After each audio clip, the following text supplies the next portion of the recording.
Neal, come say hi. Say hi to the people. You say hi? She said hi. Little.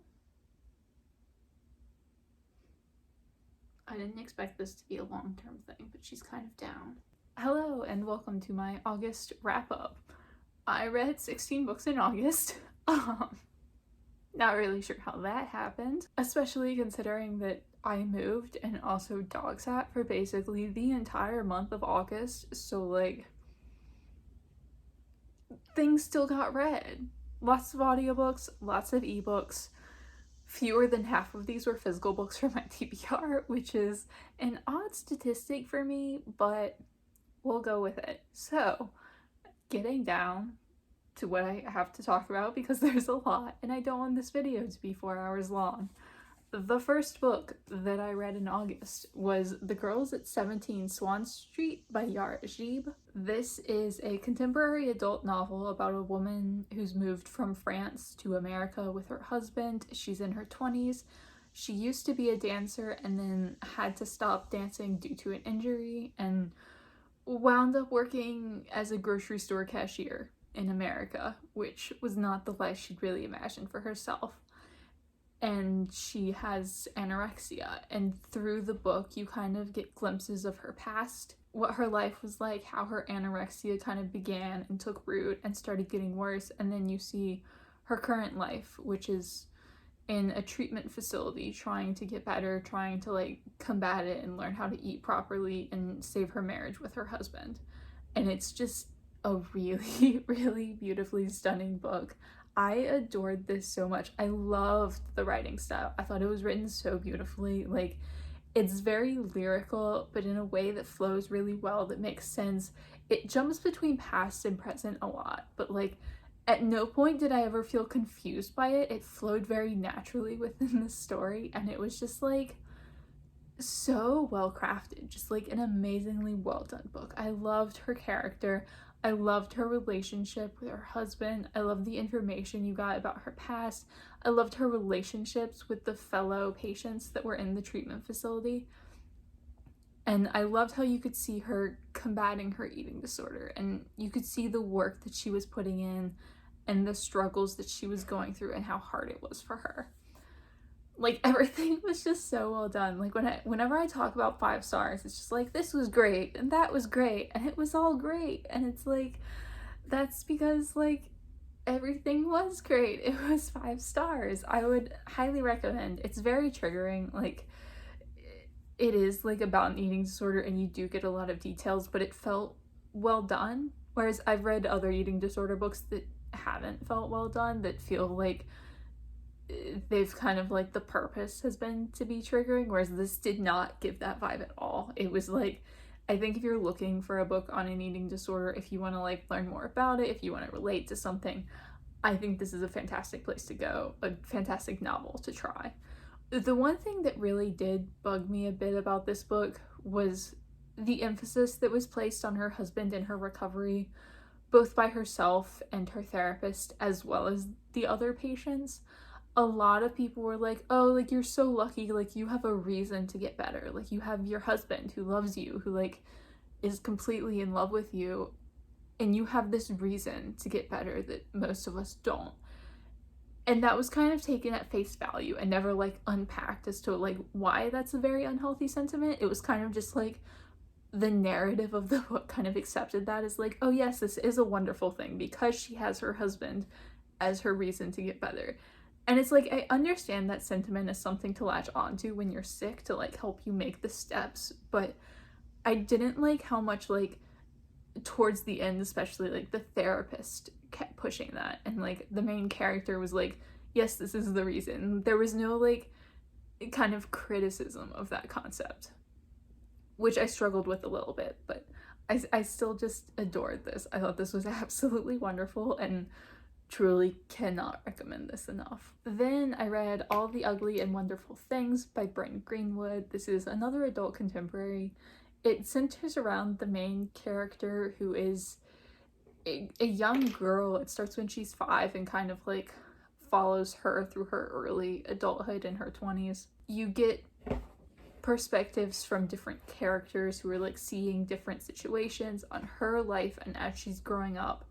And essentially the main focus of this book is a romantic relationship she has with a man she meets when she's 7. And it kind of centers around that romantic relationship, which, again, like I said, she meets him when she's 7.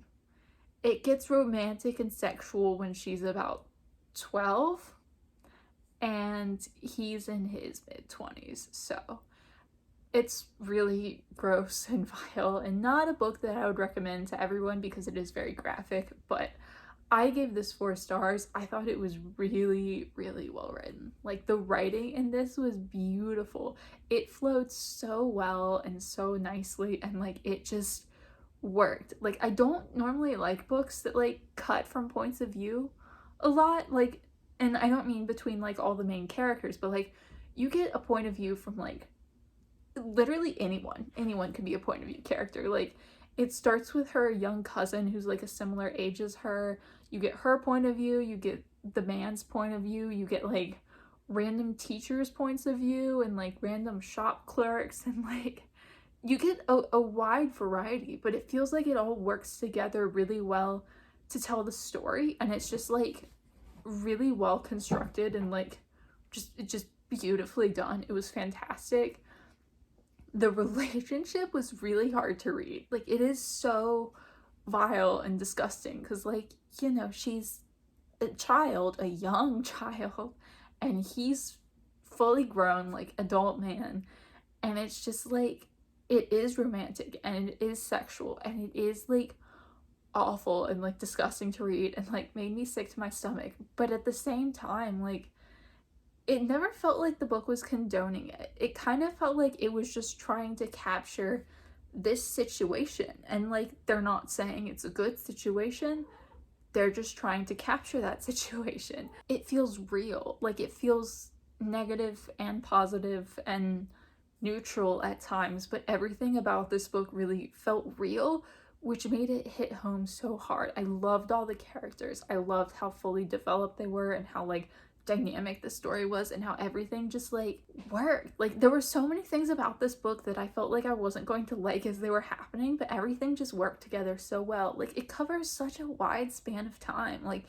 starts when she's 5 and ends when she's like 20, and it's like, I would think that from the kind of books that I like that I wouldn't really enjoy that, but I did. I loved it so much, and it was so fantastic. Like I said, I wouldn't recommend this to everyone because it was very graphic and it was very hard to read, and I think like intentionally so. Like, it should be hard to read about this, and it should be like really disgusting to you because she's such a child, and like she doesn't know that it's wrong, and so many of the people around her, some of them see that it's wrong, some of them don't care, some of them don't see anything wrong with it.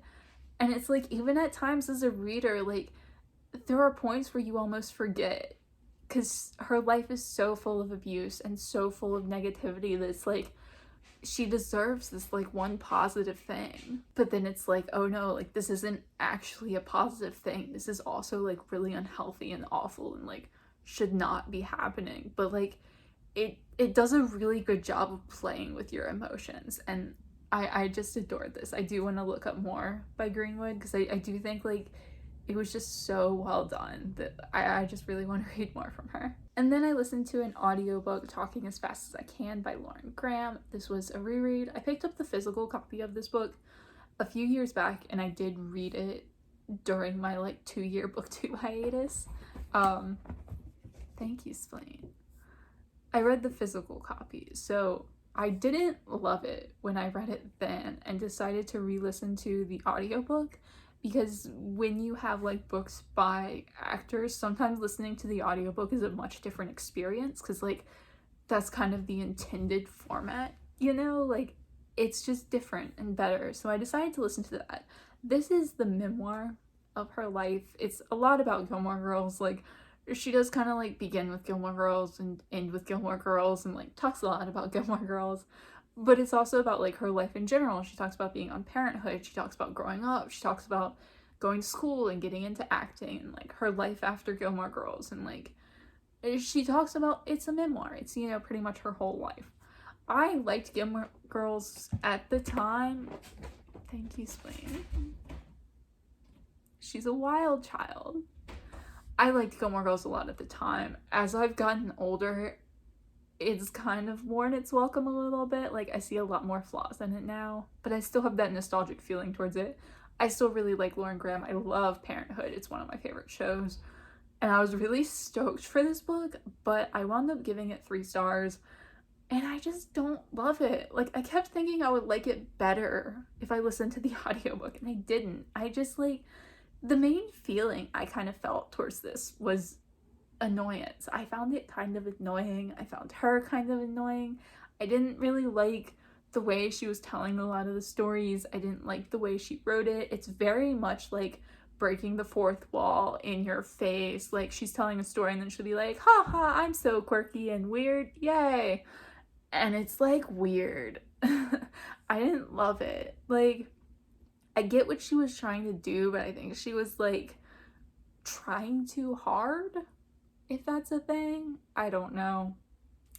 And then there's a point where it also felt like weirdly judgmental. Like, she has this a whole chapter called like Old Lady so-and-so, I forget the name. It's like Old Lady Tipton and like Old Lady Jackson, that's what it was.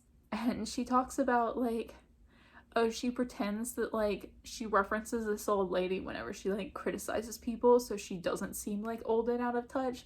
But there was a lot about like she doesn't like tattoos and piercings, and she thinks those are like poor decisions kind of, and like there's this whole long thing about cell phones, and like she doesn't like that people use their cell phones so much, and like people get like a glazed look when they are just staring at their cell phone. And like she talked about how she had to like put her cell phone in the trunk of her car when she was driving so she wouldn't look at it, and I was kind of like, that seems like a you problem. Like, I don't have that issue. And I don't know, it was just like weird judgy vibes, but like there was a lot of good information. I liked hearing about her life. I liked learning more about her. It's just like, I'm gonna keep this book for my shelf, but I just don't love it, and I wanted so badly to love it. So it's just like very disappointing for me. But I did like learning about like her early life, and you know, what it was like for her getting into acting, and I kind of wish there was more of that and less of like the weird like fake quirky breaking the fourth wall thing. But yeah, it was like, okay, just, I don't know, not really my favorite thing, unfortunately. Then I read an ebook, The Photographer by Mary Dixie Clark.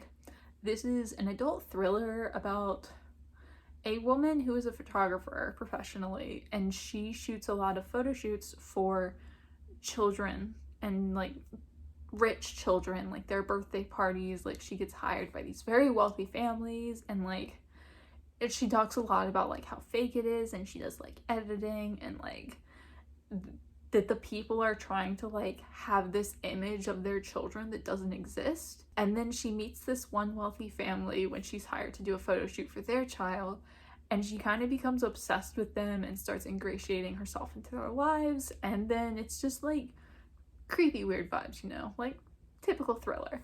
I gave this 2 stars. It's a pretty short book. Again, I read the ebook, so I can't like tell you for sure how short it was, but it vibed very short. I read it very quickly, which was pretty much the only redeeming quality. It was just so boring. Like, I really struggled with it. It was just like nothing happened. Like, she met this family and became obsessed. Like, she kind of like started changing her personality, changing her interests to be more like the mother, and she kept like doing things like she would volunteer to babysit. She would like say that she was doing a run at the same place the mother liked to run in order to like become part of them. She kind of had this thing for the father, and like she wanted to like mother the daughter, and it was just like weird vibes, you know? But it never went beyond that. Like, nothing ever happened. It was very dull, and I can like a good slow-paced thriller where there's not a lot of like big-time melodrama, where it's just kind of like creepy vibes and like deep psychological stuff. But this wasn't even that. It was just like, here's a weird thing, here's this weird woman doing weird stuff, and then it kind of just ended, and it was like, okay, like, that's it. I didn't get anything out of it. Like, it wasn't terribly written. It was mostly just, like, really, really boring, and nothing happened, and it wasn't very worthwhile. Wouldn't recommend. Then I listened to another audiobook, Tears We Cannot Stop, A Sermon to White America by Michael Eric Dyson. This is a nonfiction book about it's a sermon to white America. It's a black man who's talking about his experiences. He's a PhD, I forget in what. I don't know if he said, probably. He's a PhD. He's also a pastor, I think Baptist, and he's written a number of books, and he's very well known. This was my first of his books, so I don't know super much about him, but it was basically about his experiences with racism as a black man living in America, what it's like, things that he feels like should be said to white people, things that white people need to hear. I mean, like, it's kind of what you would expect from a book called A Sermon to White America. I chose to leave this unrated because I didn't feel like it was for me to rate. Like, it was someone lecturing to me on a topic that they specifically wanted to educate me on. And it just didn't feel like it was my place to rate it. So I didn't, but I did find it very worthwhile. I would highly recommend it. To be honest, I expected it to be like a lot more harsh than it was, like a lot more blunt. And he did a good job of like padding it kind of, and like being like a little bit overly generous so that people would listen to him. And I think he talked about that in the book as well, like having to like change his phrasing to talk to white people to get them to understand. It was very worthwhile. Like, it was good to listen to. I think like the broad strokes are things that like should already be familiar to you if you have at all been paying attention to racism in America, but I don't think that made it less worthwhile. I think it's important to listen to, and it is one that I would very highly recommend. I don't know too many details on it. I listened to the audiobook at like the very beginning of August, so it's been a minute, and my reading comprehension on audiobooks is not great, and I do feel like if I were to read any more of his books, I would definitely pick up physical copies because they were just like a little bit too dense for me. Like, not that I couldn't follow along, there were just points where I was like trying too hard to play catch up, and I could tell that I was missing a few things, but I think it was really well done. I think it was really great, really worthwhile, and would highly recommend. Then I read America Anonymous, 8 Addicts in Search of a Life by Benoit Denizet-Lewis. This is a nonfiction book about addiction. He essentially meets up with 8 different addicts across the country who have different addictions. Some of them are addicted to gambling, some of them shoplifting, some of them crack, like a variety.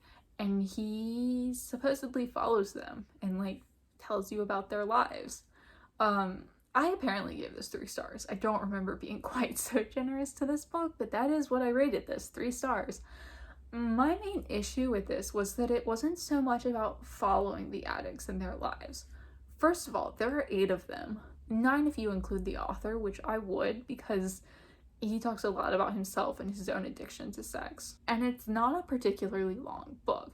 So he's not so much following their lives as he is just like doing brief check-ins with them every like 6 to 8 months. And he talks a lot in between and in their chapters about like what experts are saying on addiction, what addiction programs they're in, what addiction programs are like, how they help, like what people can do to be helped. So it's a lot more about just like addiction in general than it is these specific people. And I kind of picked up this book for like really close character studies of these people, which you really didn't get at all. Like every chapter, he started with like the person's name and their addiction. Like, let me find an example, just like any chapter. So this is chapter 21. It's literally the first one. I got it. And it starts, "It is 6 a.m. on a Saturday, hours before Jody, the addiction counselor, would prefer to be conscious." And it's just, every chapter was started like that because you don't get to know these people. You won't recognize them if you don't get that, like, oh, this is the addiction counselor. Oh, this is the person who's addicted to sex. Oh, this is the person who's addicted to food. And it's like, I don't it was necessary. I'm glad he wrote that into the book, but I don't want that to have to be necessary. I want to know who these people are, to get to know them. I don't want to be like, oh wait, who was Ellen? Like, I don't remember who Ellen is. Like, oh, she's addicted to food. Okay, now I know which one she is. Like, I just want to know who Ellen is. And it just felt like this book didn't accomplish that for me, but it also didn't have enough, like, specialized knowledge on addiction in general that it was very worthwhile in that regard either. So, like, it just wasn't doing a whole lot. I didn't really love this book, which was unfortunate. I don't know, I wouldn't recommend it. I didn't think it was particularly well done, and also, like, he sort of got, like, a judgmental vibe about people, like, not in a negative critical way, but just in a way where he was, like, offering his own opinions and judgments on what they were doing with their lives, which seemed kind of unnecessary and out of place. I felt like I wasn't really overly impressed by this one, unfortunately. Then I listened to yet another audiobook, Hand to Mouth, Living in Bootstrap America by Tirado. This is a nonfiction book about essentially what it's like to live in poverty in America. And it's very much just like her experience living in poverty.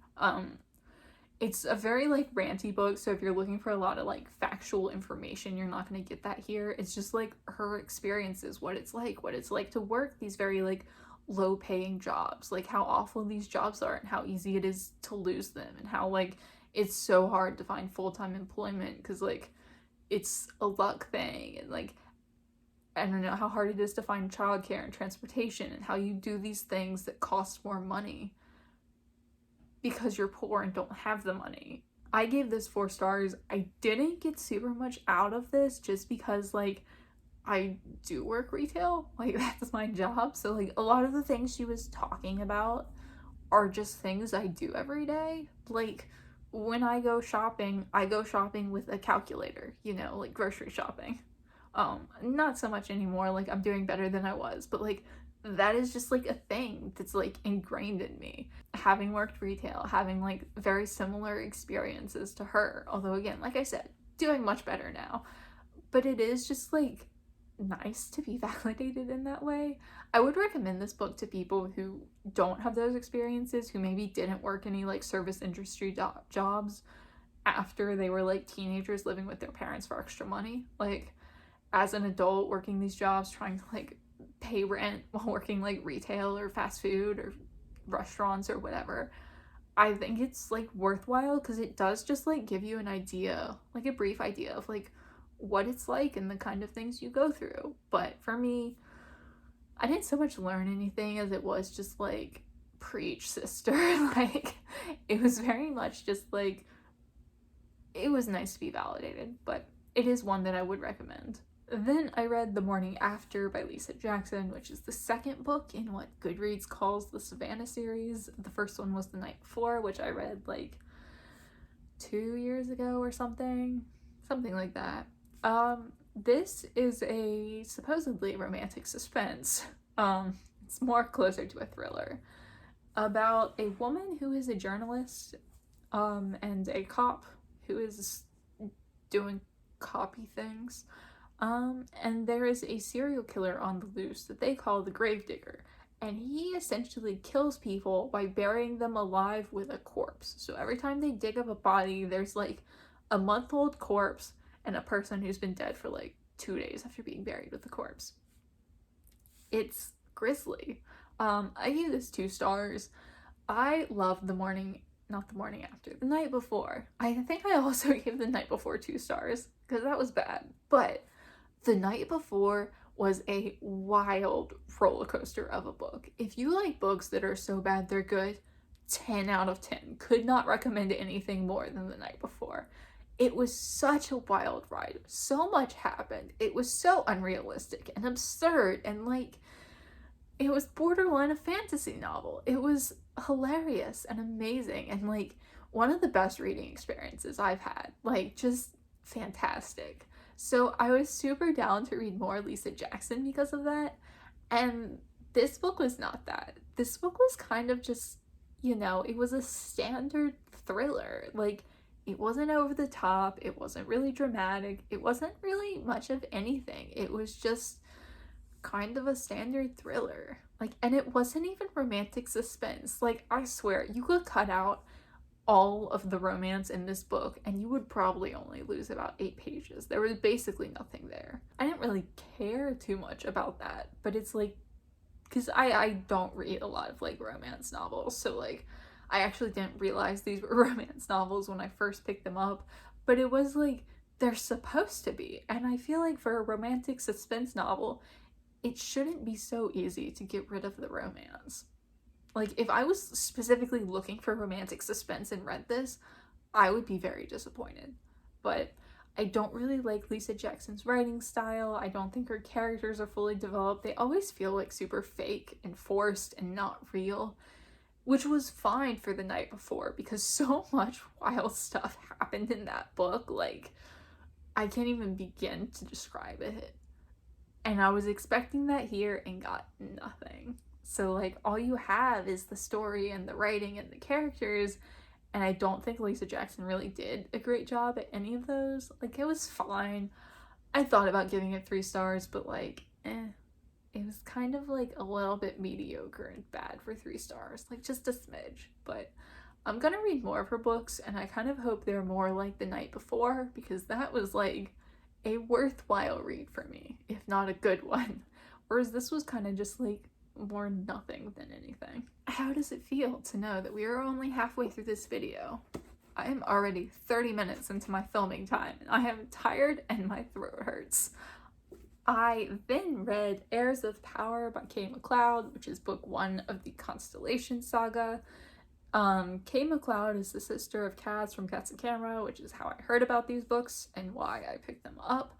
And I gave this 4 stars. This is a high fantasy novel about a group of people who inherited special powers from their parents. Essentially, there was like a war over planet Earth, or whatever planet this is.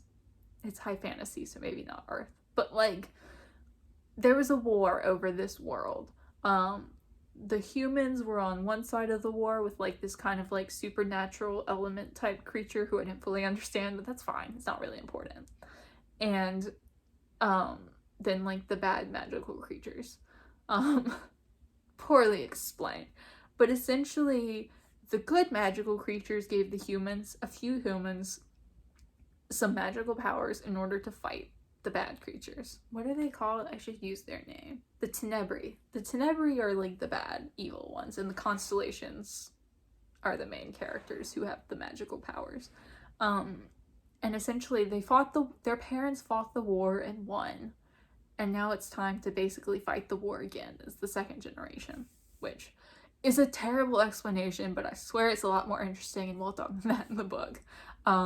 I did really enjoy this book. I will say I was kind of on the fence between 3 and 4 stars because I struggled a lot with the beginning. Like, pretty much the whole first half of this book, I was worried it was gonna be like 2 stars because there's so much exposition. Like, there's just tons of like exposition and dialogue that like explains everything, because like there is just so much to explain, and I had the hardest time connecting with it. I didn't really care. Like, I found the story itself interesting and the characters interesting, and I was down for it, but because of all the exposition, I could not connect at all. And then once we got past that, it was fine, and I was really excited for it and like really invested, and it was great. But it was the kind of thing where like the first half was hard for me, and then the second half was fantastic. So I've already bought the next 2 books, and I'm really hoping that because there's gonna be like much less need for exposition in those, I'm just gonna enjoy them a lot more. Like, fingers crossed, that's my plan. So I think the rest of the series should be really good for me. But I love the characters. Like, again, once we got into the second half of the book, the characters were fantastic for me. Like, they have such great relationships and such a great dynamic as a group, because it is like there's supposed to be like 8 of them, I think, maybe 9, and they're like collecting each other as they like go around so they can like fight the Tenebri together. And it's so well done because they all have like very unique characters that cause a lot of conflict, but like fully developed personalities, and it feels like real conflict. It doesn't feel like just like manufactured petty stuff. Like sometimes it is petty, but it feels like it just feels real. Like it feels like the kind of arguments people would really be having, which I was down with. And then one of the characters is just like the ultimate sad boy with a tragic backstory, which is like kind of fantastic. Like I love that. So it made me very happy. This book was great. I haven't continued on with the series, so I don't know that I would recommend the whole series, but I do think once you get past like the first half of this book, it's kind of a struggle. The rest of it's really wonderful, and the story's really fascinating, and the characters are great. So I am very excited to read more of this. Then I read A Little Princess by Frances Hodgson Burnett. This is a children's classic about a wealthy little girl who goes to a boarding school, and her father winds up dying several years after she's there. And she goes from being very wealthy, like upper class, treated like a princess, to being basically another poor maid who doesn't have enough food to eat and is starving and treated badly and abused. And you just see her journey and who she is as a person, and like she's such like a sweet girl, and then you see all the bad things happen to her and her kind of struggle to remain like that sweetness and that goodness that she always really valued in herself. I gave this 5 stars, which is not to say that this book is without flaws, because there are definitely discussions on racism and classism that need to happen about this book. It's very old. Like her father, she was raised in India with her single father, so like there is a lot of poor discussion on like India and the Indians who served her, and also like classism, because when she is poor, she is treated very different from like what feel like the real poor people of the story. Like there seems like a very distinct difference between like her level of poorness, or the way she's treated as a poor person, and like the way like real poor people are treated. So definitely things to discuss and unpack there. However, I just love this. I gave this 5 stars, and like I just cried. I cried so much throughout this whole book. Like it's so lovely. Like it is the loveliest, like it's lovely. I don't know how else to describe it, because it's just like she's such a sweet girl, and I mean like she is annoyingly perfect. So if that's the kind of thing you can't read, don't recommend. But I thought that was gonna bother me, and it didn't, because she like in a way feels real about it. Like her sweetness and her niceness and her overall goodness feel kind of real almost. Like she's making an effort to be nice to people, and even when she's like living in a very cold attic, sleeping on a mat on the floor under like the thinnest of blankets, it's like she still imagines herself as a princess. Like she imagines herself as a princess, so she has to behave nicely to other people, because that's what a princess would do. Like she can't react poorly when they treat her badly, and she's still like trying to help people even when like she can't help herself. And like it's so sweet and lovely and good, and like I cried like a lot. I wasn't expecting to love this. Like I expected to like it, I didn't expect to love it. And like this is definitely a new favorite, and when I read this I just wanted to like keep reading this and just like read more. But yeah, I would highly recommend, if you haven't read this and it sounds like something you might enjoy, go read it, because like it's just wonderful. Then I read another thriller via ebook. I read Don't Look for Me by Wendy Walker. I had previously read Emma in the Night by Wendy Walker, which I didn't love due to the narrative choices she made, but I was down to try her again. And I do think like narrative wise, this book was much better told. It didn't have like a lot of Emma in the Night was told through interviews, which is a very boring way to tell a story, because then you're just talking about the events that have happened rather than like actually seeing the events happen. Don't Look for Me is about a woman and her daughter, adult daughter. The daughter's like 22 or something. The woman had run her child over with a car. It was an accident. Like it was just one of those fluke things that, like, she hit her 10-year-old kid while driving, and it wasn't her fault. It just happened, and, like, this was, like, 5 years ago, and they have, like, this tragic story because of it, and the daughter has become an alcoholic and kind of, like, dropped out of school, and the mother has a lot of, like, depression and mental health issues, and then the mother winds up being kidnapped, kind of.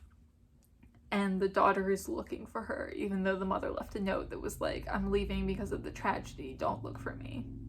And the book kind of follows their dual perspectives and timelines, is like what unfolds from this situation. I give this 3 stars. It was a pretty good thriller. Like, it was one that I just don't have many complaints about. It held my attention, it flowed pretty well, like, the characters were well developed. Like, I was just kind of down. It wasn't necessarily anything special. Like, it was fine, but not amazing.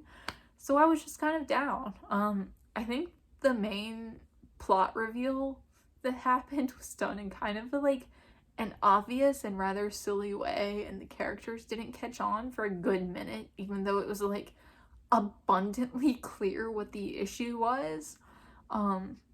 And it was just like, oh, why can you not figure this out? Like, if you just figured it out and told someone, it would have been solved so much faster. But, and like towards the end, it was definitely like a little bit absurdist, but like thrillers tend to do that anyway, so I wasn't too mad about that. It was fine.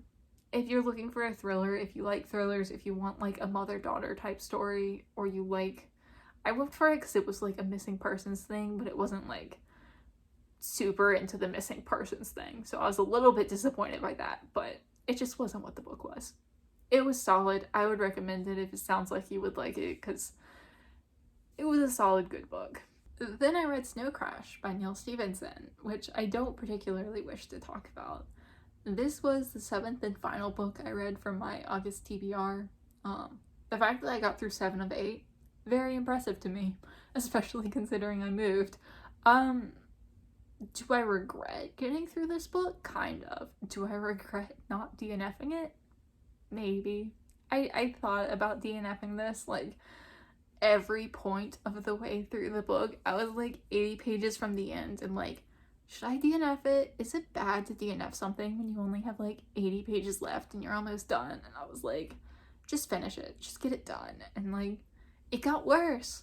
Like, at every point I considered DNFing it. It just got worse. I need to... This is a sci-fi novel about a man.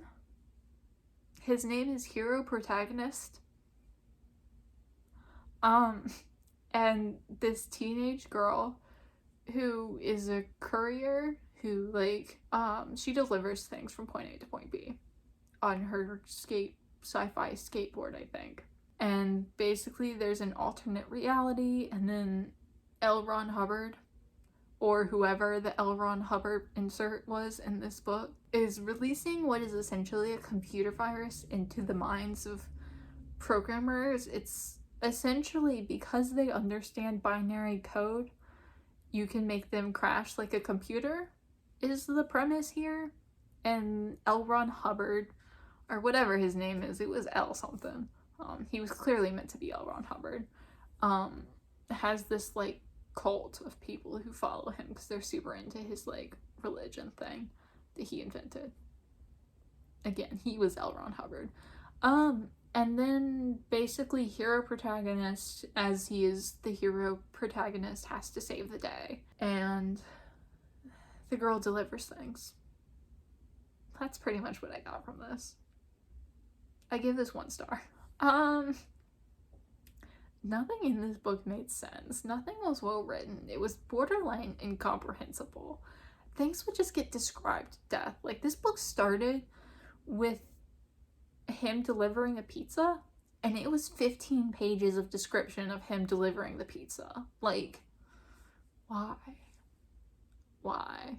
None of the characters had any good motivation. I never knew why they were here or what they were trying to accomplish. Like, sure, they don't want the computer virus to, like, kill them. Like, that part was clear. It was, like, everything else, like, the mafia dude, the dude who was the head of the mafia was involved, and it was, like, what is his motivation here? I don't know. And then he took a liking to the girl who was named YT, short for yours truly. I don't know why he was invested in her at all. Like, she delivered a pizza for him once that she didn't need to, so it wouldn't be late, and like, that was the extent of it, and I think that might have been why he liked her. I don't know. Like, that didn't seem like enough, but like, there were weird things going on. And then it was like lots of racist caricatures, which I think was intentional, but it was still unpleasant to read. And then like, there were weird inserts where sometimes you get from the mind of like a robot dog thing that was called a rat thing. And like, I don't know. What else did I say about this book? I wrote a long review.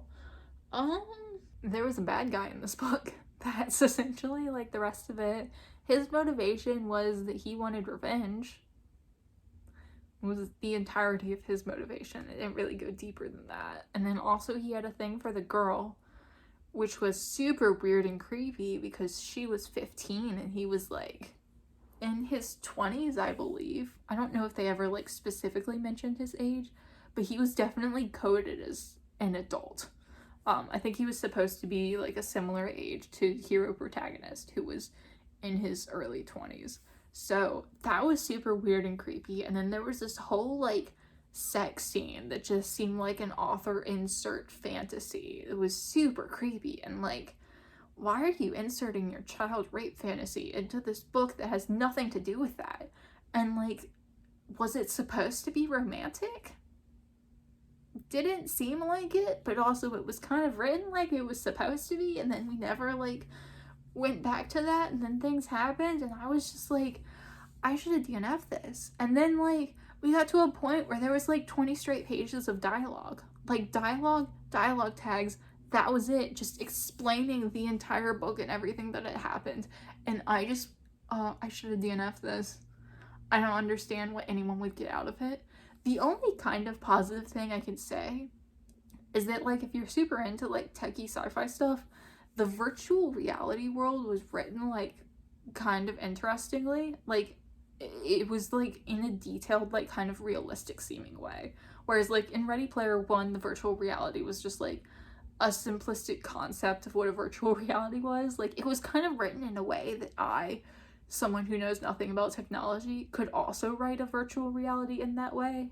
But this one kind of discussed different like programming aspects and like different things about the avatars that like were detailed and seemed a lot more realistic. So if you're into that, I could understand liking that aspect of it.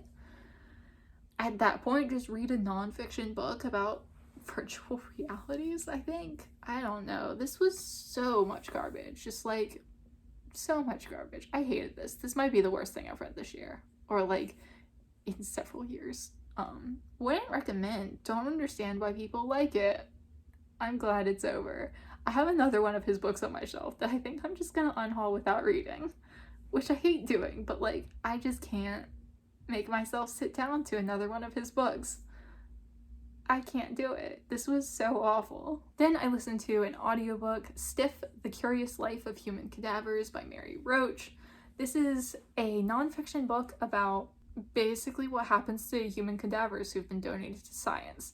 And it's about like the history and like how they've been used in like medicine for centuries, and like how they're just dissected for future doctors and anatomy classes, how they're used as like car crash dummies, like for like gunshot testing, like a lot of really interesting things. And she kind of just had different chapters on like different things that were done and different like aspects of history that were interesting to talk about. And like, I don't know how to talk about specifics of this book, because it kind of was just like the whole idea of like human cadavers being used for science, and it was really, really interesting. Like, she did great journalism. It was interesting the way she like inserted herself into the story. Like, it wasn't just about the human cadavers, it was about like her investigating and her like interviewing people and her experiences of like seeing the things that she saw. Like, she went to a body farm that essentially like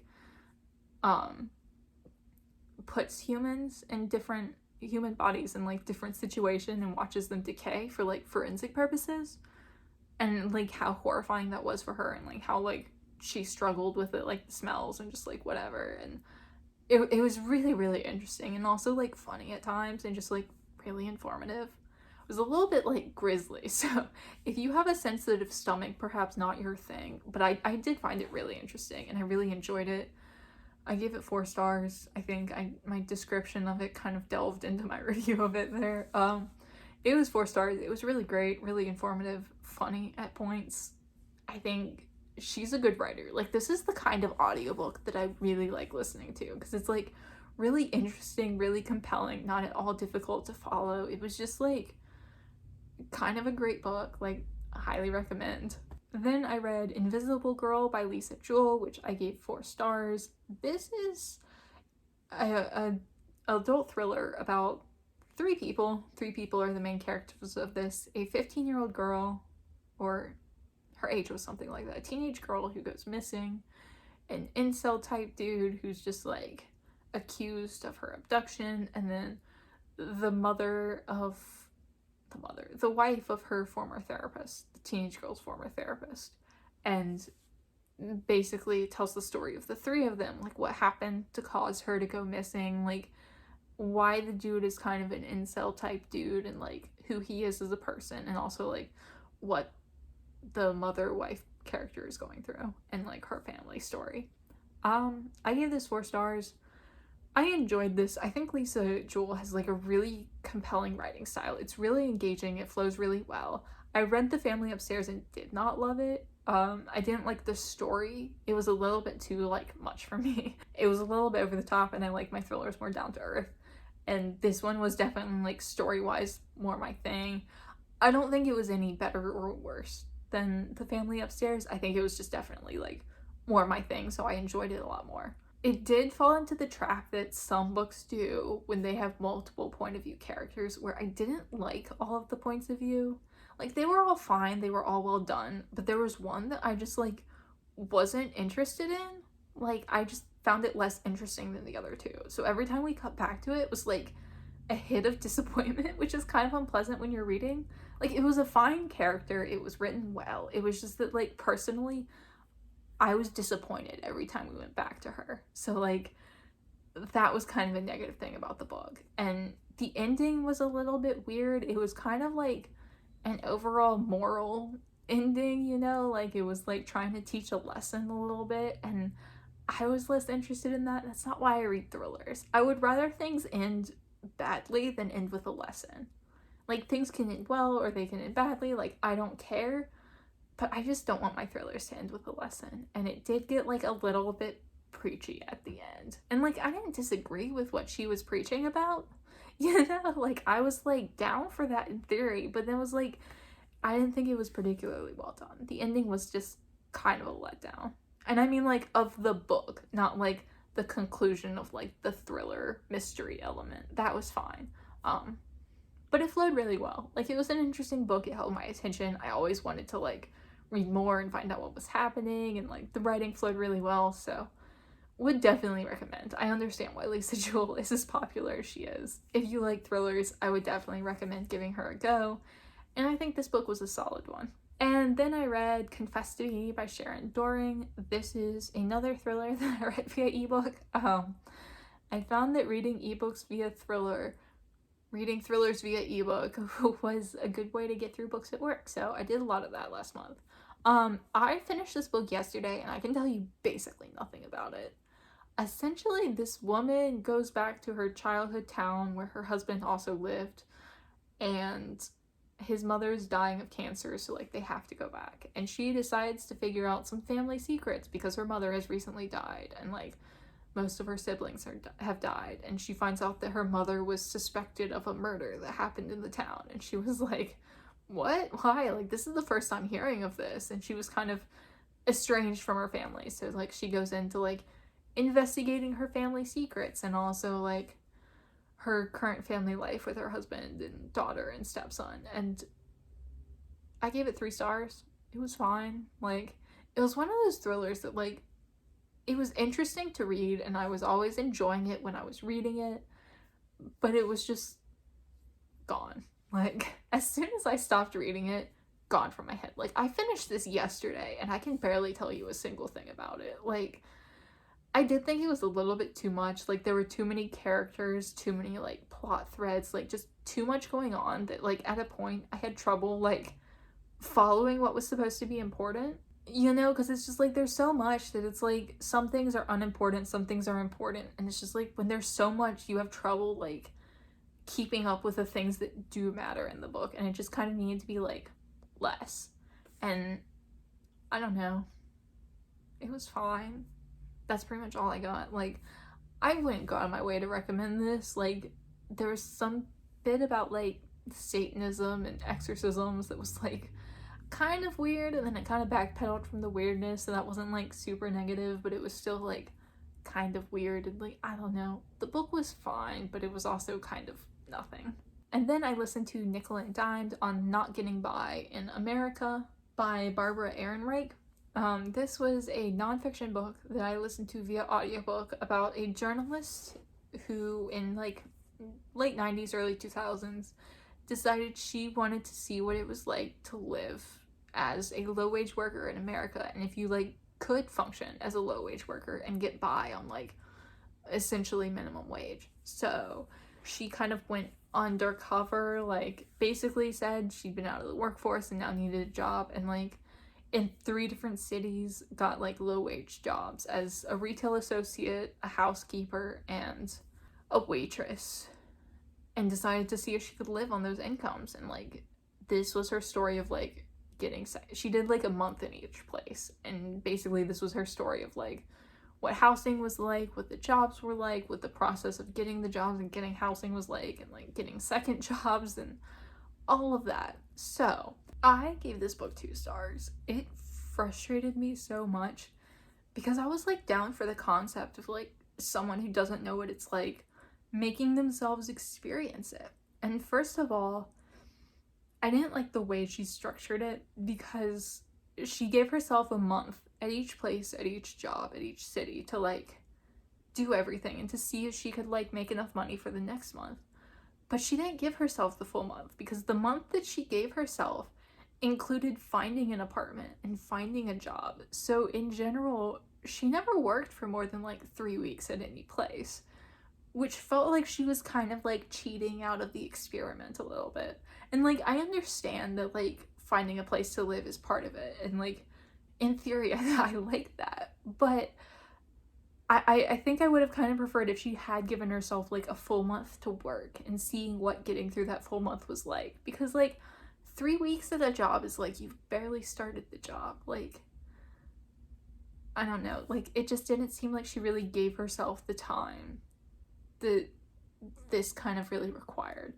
And then beyond that, she had kind of a condescending tone whenever she talked about her coworkers and, like, the things they were doing, and, like, I wrote down so many examples in my Goodreads review, so if you want to go look at that, there was a lot. I talked about a lot. The whole thing rubbed me the wrong way. I'm gonna go through a few of them. Yeah, but basically, like, in general, it just seemed like she felt like she was better than these people because she had a PhD, because she was wealthy, and she always talked about, like, going back to her real life and her nice house and, like, her grandchildren and, like, being able to relax. And then there's one point at the end where she was like, I was so proud of myself for never needing a break and that I could actually do the jobs. And, like, okay, like, I understand that to a degree, but, like, what do you mean never needing a break? Like, you worked these jobs for a couple of weeks and then left, and, like, I get that they're, like, exhausting jobs. Like, I work retail. Like, that is my career, you know? So, like, I'm not saying that I don't think they're exhausting jobs, but, like, what do you mean need a break after working somewhere a couple of weeks? Like, that's not how that works.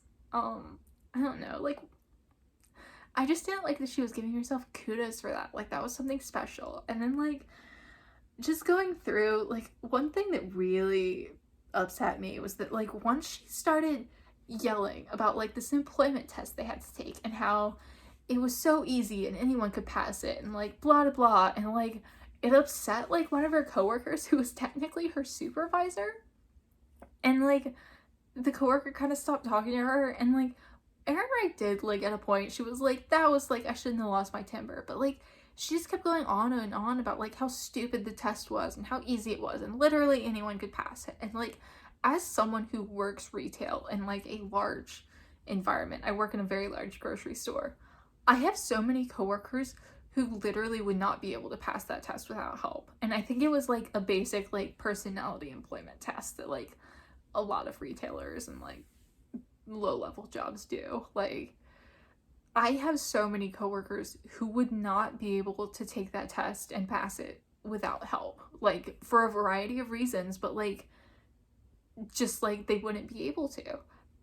And just like the condescension of like, oh, anyone could pass that test, and just like so absurdly out of touch, especially in the environment she was. And like, I can't imagine how her coworker felt, because you know, if she was someone who like struggled to take it or who had to get help to take the test to pass it, and like, I don't know, like that just like really upset me, because that's like such an awful way to treat people. Like, you're so much better than them. And like, came back to like her having a PhD and being highly educated, and like a lot of her coworkers weren't. And oh, it really bothered me. And then there was like a good bit of fat phobia. She went on a rant about like how she hated fat customers or something, and she tried to make it seem like it was because she hated customers, but like, I also hate customers, and like, not because of their weight, because they're customers. Like, I don't know, like, it was so unnecessary and so gross to just like insert a bunch of fat phobia. And then the final point,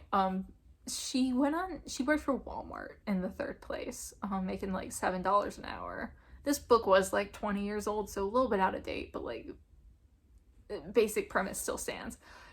She worked at Walmart and like really hated Walmart. And again, she was only there for like 2 weeks or something. I don't think she filled out the whole month there. And she hated Walmart, so she started getting like pro-union, and she started deciding like, oh, like, we need a union here. So to do this, she started talking to like her coworkers, and she would just be like, we should make more money. We need a union. She got a few of them to be like, yeah, a union would be nice. Like, more money is necessary. We work hard enough that we deserve more money. And like, she didn't do anything. That was the extent of it. It was just like her talking to her coworkers and being like, we should get a union. And like, this is a woman who has connections, who has money, who has time. And like, she could have actually done something to help organize a union instead of just like saying a union would be nice. And that was literally all she did. And then she left, and like, the end. Like, if you see how awful it is and you see how poorly these people are treated, why not actually try to do something that you have the power to do, that you have the time and the money and the connections and everything? And it just, I found it so frustrating and so condescending, and just like, it seemed like she had a lot of pity for her coworkers and not a whole lot of empathy, and it just was so lacking. And I was not a fan of this book. I don't think it accomplished what she was trying to accomplish, and oh, it frustrated me. I wouldn't recommend it. So 2 stars for that. So I'm back. Editing Alex here. Turns out I actually read 17 books in August. I forgot one, which is because I forgot to write a review on Goodreads. I never added it to my Goodreads, and when I do my wrap-ups, I'm going through my Goodreads. So I also listened to the audiobook at some point in the first half of the month for Waiting to Be Heard by Amanda Knox. This is her memoir. She was accused of murdering her roommate when she was studying abroad in Italy, and she was actually arrested and convicted of the murder, and then her sentence was overturned, and then she was convicted again, and her sentence was overturned again, and she's at this point living in America, and she's kind of an activist for criminal justice and reform and such things.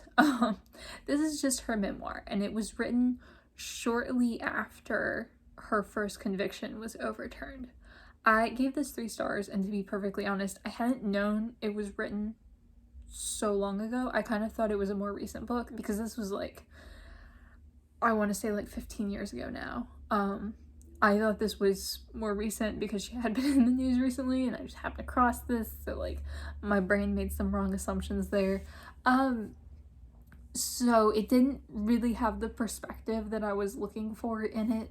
I was kind of looking for something that was like kind of set after the fact, and this was very much like during, which isn't bad, it just is what it is, and I had the wrong expectations going in, but it did mean that the majority of the book was about the investigation and her trial, which some aspects of that were interesting, like when she was talking about being in prison, when she was talking about her early life, when she was talking about her experiences, it was very interesting to me and I found that valuable, but so much of the book is just about the actual like investigation and the trial and what was said at the trial, and like this was a very, very big case that I do remember hearing about a lot at the time. Like I was young, but like old enough that like I knew what was going on, you know? It felt kind of boring because of that. Like it was like a lot of like repeat information. Like if you know anything about this case, if you followed it at all, then or now, like you will know a lot of this information, and because of that it was a little bit boring to me. And again, I was a lot more interested in what I thought it was going to be, which is like more after the fact, like her life now, like coming to terms with being free again, because she was in prison for a good long while, a couple years. So yeah, it just wasn't exactly what I wanted to be, and I don't think it was bad, but I think if you do have like any knowledge of the case, you're probably going to find it a little bit boring as well. But like it was a fine book.